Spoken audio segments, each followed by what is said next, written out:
Welcome back to the Deep Dive. Today we are putting on our performance analyst hats.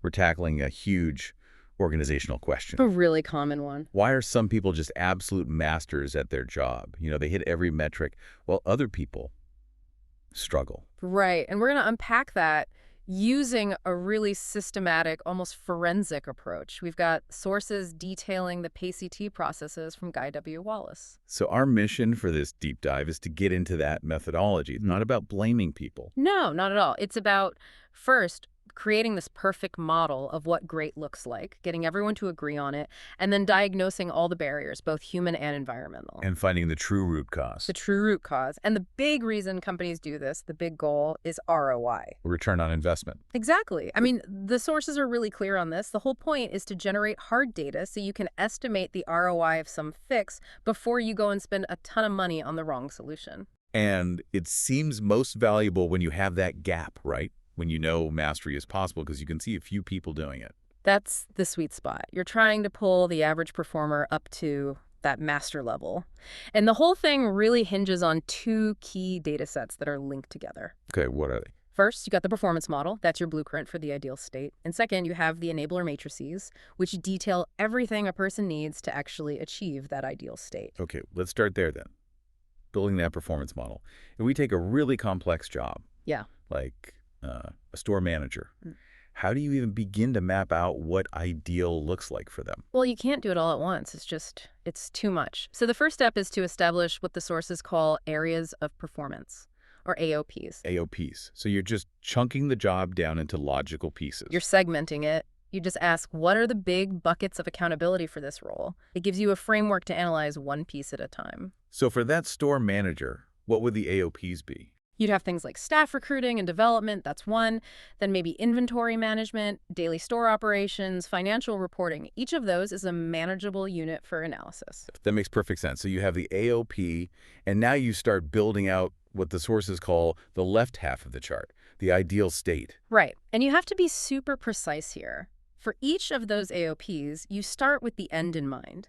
You define the specific outputs produced. What's left over when the work is done? Exactly, the tangible thing. And then, and this is crucial, you define the output measures and standards. You can't just say, good inventory management. That's useless. It has to be measurable. It has to be. What are the metrics? Quality, quantity, cost, cycle time.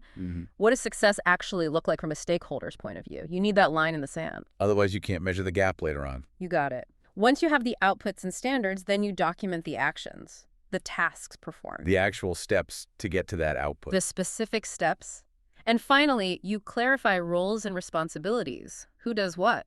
I saw in the sources they use a specific matrix for this to avoid that classic confusion over who owns something. Yes, and that clarity is everything. They use 5 roles. E for execute the person doing the task. S for support providing resources. I is for provide input. Like data or suggestions. Right. Then R for review, provide feedback, and the big one, A for approve or reject. So for inventory, a junior staffer might execute the count. But the store manager has the A. They approve the final number. It just removes all the ambiguity. It's crystal clear who is accountable for every part of mastery performance. Okay, so this detailed model of the ideal is our foundation. Now we get to the really powerful part. Moving from that ideal to the messy reality. The current state. Yeah, this is where the gap analysis happens. The performance model becomes our diagnostic tool. We start by listing the typical performance gaps. How are the standards not being met? And this is where we stop the organization from jumping to its favorite conclusion. Which is? We need more training. Exactly. This forces you to look at the system first. You have to determine the probable gap causes, and they fall into 4 very distinct categories. You have to start with the process itself. You must always start with DP, a process deficiency. Is the gap happening because there's no formal process at all? Or is the one we have just bad? Is it convoluted? Does it cause errors? Because if the blueprint is flawed, it doesn't matter how skilled the person is. It doesn't matter at all. Fix the process first. But if the process is actually sound, then we move on. And this is where we get into that key distinction between DE, DK, and DI. It is. This is the heart of it. Let's talk about DE, which is an environmental support deficiency. This is a deficiency in any of the non-human assets. So anything the performer needs that isn't part of their own body or brain. That's a good way to put it. Think tools, equipment, budget, headcount, the facilities themselves, or the big one bad data, missing information. And what about culture? That's a huge DE, culture and consequences.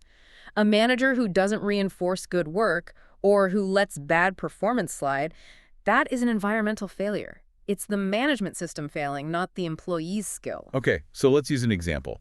My retail staff keeps messing up product returns. The knee-jerk reaction from management is... They need a training class on the returns policy. A DK problem, a knowledge skill deficiency. The default assumption. But what if they all know the policy perfectly? What if the point-of-sale system is so old and buggy that it crashes halfway through the transaction? That's a DE problem. That is a classic DE problem. The tool is sabotaging the performance, and no amount of training is going to fix a bad piece of software. The analysis forces you to see that difference. That really is the aha moment, isn't it? It shifts the blame from what's wrong with the person to what's wrong with the system we're asking them to use. Precisely. The last category is DI, an individual attribute deficiency. This is when there was a mismatch in hiring, a bad selection decision. So something that can't really be trained. Right. The person lacks a fundamental physical attribute like strength, or an intellectual attribute like complex problem-solving ability, or even a personal value that's critical for the job, like, say, high attention to detail. That's a DI gap. So DK means we train. DI means we fix recruiting. And DE or DP means we fix the organization's systems and tools. You've got it. And this whole process, as you can imagine, generates a ton of very specific data. Which flows into those enabler matrices you mentioned earlier. It does. Now that we know the gaps, we have to detail every single specific thing, every enabler required for mastery.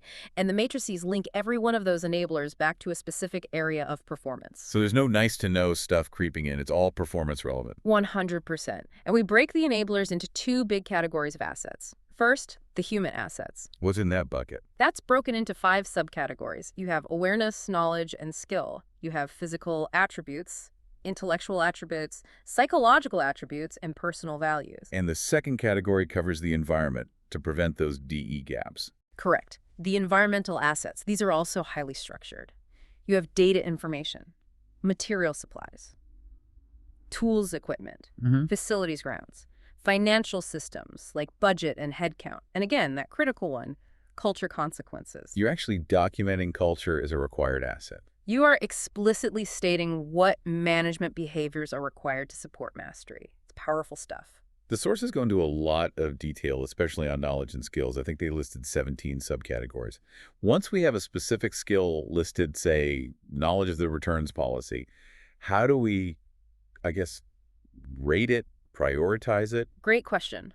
We apply 4 critical metrics to every single item. This is how you decide where to put your money. First, you decide if it's select S or train T. Can we hire for this, or do we have to teach it? Exactly. If they should come in the door with a certification, that's S. If we have to build that skill internally, that's T. That alone is a huge strategic decision. Okay, what are the other 3 metrics? We rate its criticality on a high, medium, low scale. How vital is this thing to mastery? Then we rate its difficulty, also HML. How hard is it for a typical performer to learn?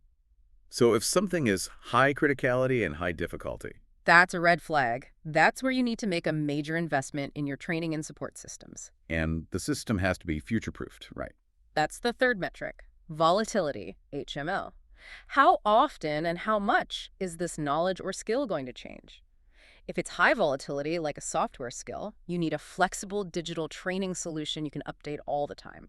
If it's low volatility, a printed handbook might work for 20 years. And the last one was depth of coverage. Yes. For any human asset, what level of understanding is required?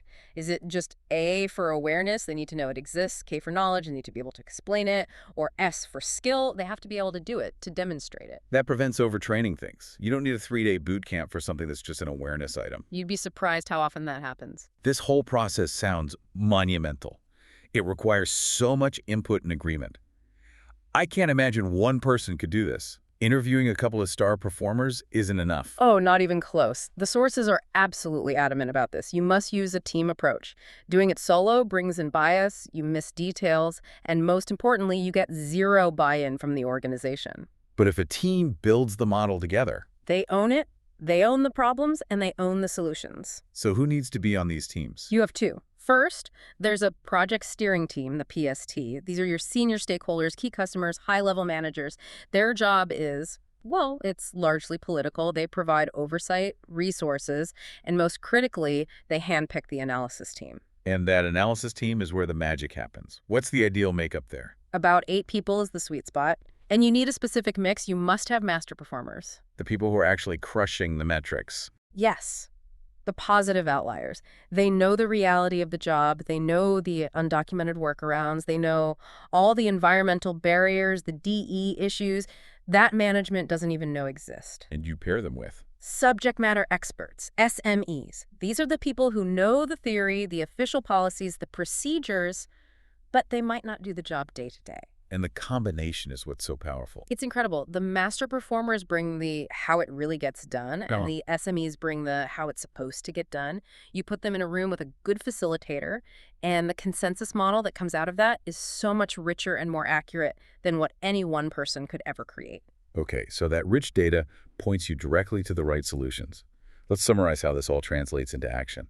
The gap causes you find. They lead to 3 different kinds of initiatives, right? That's right. If your main problem was DP, a process deficiency, then your project is about fixing the process itself, redesigning it to be better, faster, cheaper. And if the analysis showed it really was about the people, that they lacked the skills or attributes. Then, if your gaps were DK or DI, that points to changes in your human asset management systems, or HAREMs. Which means? You're changing how you recruit, how you select people, maybe how you compensate them, and definitely how you train and develop them. You're retooling the systems that manage your people. Which leads to the big one, the systemic failures, the DE gaps. Right. Those gaps, not enough budget, bad tools, no data, they force changes to the environmental asset management systems, or EAMS. You're fixing the non-human parts of the system. You're upgrading the software, getting the store manager the headcount they actually need, building a new database. It seems like this whole PACT methodology just forces a kind of radical clarity and accountability. It stops the finger pointing and ensures the entire organizational system, the environment, is set up to support the people you've hired and trained. And that insight, that structured way of thinking, is really what we want to leave you with today. The analysis proves you can have the best processes and the most talented people, but if the enabling environment is deficient, performance will still tank. There was that anecdote in the sources about the loggers. With the dull saw blades, productivity plummeted, and it wasn't because they forgot how to cut down trees. It was because the budget for sharpening blades, a tiny environmental asset, was cut. So the final thought for you to consider is this.